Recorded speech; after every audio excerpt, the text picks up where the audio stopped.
मैनपुरी में समाजवादी पार्टी की बड़ी जीत हुई। मुलायम सिंह यादव के किले को बचाने में बहू डिंपल यादव कामयाब हुई। अखिलेश यादव के लिए बहुत राहत की खबर है।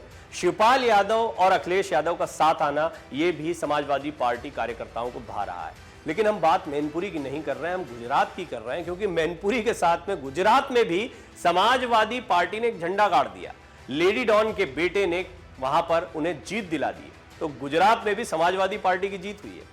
गुजरात विधानसभा चुनाव के नतीजे घोषित होने के बाद जहां भाजपा की ऐतिहासिक जीत की चर्चा है, वहीं समाजवादी पार्टी की एक सीट की भी बहुत चर्चा हो रही है। पहली बार राज्य की एक सीट पर समाजवादी पार्टी का झंडा लहराया है।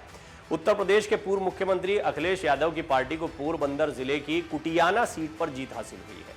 सपा उम्मीदवार कांदल भाई सरमन भाई जडेजा ने यहां से भाजपा को 26,000 से ज्यादा मतों के अंतर से हराया। कांदल जडेजा गुजरात में लेडी डॉन के नाम से मशहूर संतोखबेन जडेजा के बेटे हैं।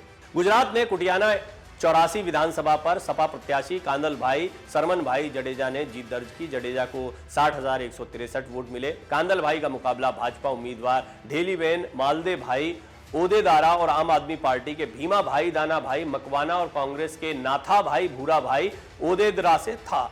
भारतीय जनता पार्टी के ढेलीबेन मालदे भाई ओदेदारा की सीट पर उनको 33,532 वोट मिले। यहां कांग्रेस के नाथा भाई को 8,672 वोट मिले, जबकि आम आदमी पार्टी के भीमा भाई को 1,023 ही वोट मिले।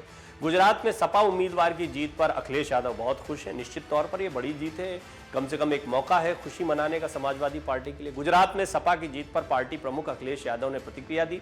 अखिलेश यादव ने सपा उम्मीदवार की जीत पर ट्वीट कर लिखा, गुजरात में पोरबंदर की कुटियाना सीट से जीते समाजवादी पार्टी के नवनिर्वाचित विधायक कांदल जडेजा को बधाई और शुभकामनाएं। गुजरात में समाजवादी मूल्यों की राजनीति का पौधारोपण हो गया है।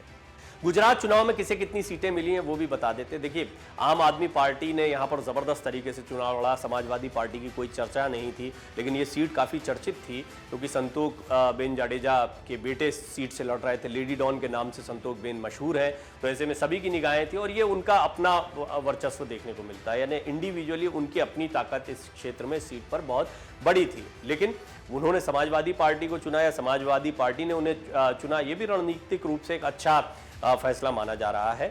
और समाजवादी पार्टी का पौधारोपण हो गया। पहला मौका है जब गुजरात में समाजवादी पार्टी को एक सीट पर जीत हासिल हुई है।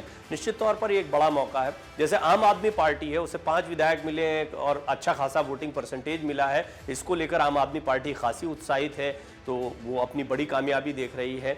समाजवादी पार्टी हालांकि काफ़ी पुरानी पार्टी है, अगर आम आदमी पार्टी के मुकाबले आम आदमी पार्टी सबसे नई पार्टी है, लेकिन समाजवादी पार्टी जो है उसकी राजनीति अभी उत्तर प्रदेश तक सीमित दिखाई देती है। गुजरात में इस चुनाव में भारतीय जनता पार्टी को बम्पर जीत मिली। 156 सीटें हासिल की हैं। कांग्रेस महज 17 सीटें ही हासिल कर पाई और ये कांग्रेस के लिए बहुत बड़ी हार है। आम आदमी पार्टी को भी 5 सीटें मिली हैं। उनके पास पहले कोई सीट नहीं थी, तो उनको जो कुछ भी मिला है उस पर वो खुश हैं। राष्ट्रीय पार्टी का दर्जा उनको मिलता दिखाई दे रहा है। समाजवादी पार्टी ने कुटियाना सीट पर फतेह हासिल की और इसी के साथ 3 सीटों पर निर्दलीय उम्मीदवार भी जीते हैं। कुटियाना सीट पर जडेजा परिवार का दबदबा है, जैसा मैंने आपको बताया कि उनकी अपनी ताकत भी है। साल 2017 के विधानसभा चुनाव में भी कांदल भाई ने कुटियाना विधानसभा सीट से जीत दर्ज की थी। तब उन्होंने भाजपा के ओडेदरा लखन भाई भीमा भाई को 23,709 मतों के अंतर से हराया था। बताया जाता है कि सीट पर कांदल भाई जाडेजा के परिवार का दबदबा है। पहले से ही उनकी जीत तय मानी जा रही थी। 2012 में एनसीपी के टिकट पर उन्होंने जीत दर्ज की थी। तो आप देख रहे हैं कि एनसीपी हो, समाजवादी पार्टी हो, कांदल जडेजा को जो टिकट दे देता है वो उसके टिकट पर चुनाव लड़ लेते हैं, क्योंकि उनकी सीट पर वो जीत हासिल करेंगे। कांदल जाडेजा ने साल 2012 में इस सीट पर एनसीपी के टिकट पर चुनाव लड़ा था और पहली बार जीत हासिल की थी। 2017 में एक बार फिर कांदल जाडेजा ने यहां से जीत दर्ज की। कांदल जाडेजा को अप्रैल 2022 में 15 साल पुराने एक मामले में राजकोट की एक अदालत ने दोषी ठहराया था और पुलिस हिरासत से भागने के मामले में उन्हें 1.5 साल की कैद की सजा सुनाई थी। हालांकि वो पहले ही 19 महीने जेल में बिता चुके थे, इसलिए उन्हें जेल नहीं जाना पड़ा। आइए अब आपको बताते हैं कि संतोखबेन कैसे लेडी डॉन बनी, क्यों चर्चित हैं, वो क्यों चर्चित हैं और फिर उनकी वजह से उनके बेटे भी चर्चित हैं। कांदल जडेजा की मां संतोखबेन जडेजा पोरबंदर की पहली महिला विधायक रही हैं। संतोखबेन को स्थानीय लोग गॉड मदर भी कहते हैं। संतोखबेन जडेजा साल 1986 तक एक गृहिणी थी।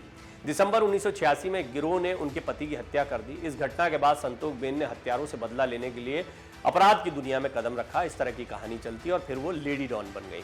मैनपुरी और खतौली उपचुनाव में तो सपा को बड़ी जीत मिली ही है, लेकिन साथ साथ में गुजरात में बेशक ये जडेजा परिवार की जीत है, लेकिन समाजवादी पार्टी के टिकट पर है, तो एक खुशी का और मौका मिला अखिलेश यादव को। मैनपुरी और खतौली उपचुनाव में प्रत्याशी चयन से लेकर बूथ प्रबंधन तक भाजपा की रणनीति सफल नहीं हो पाई।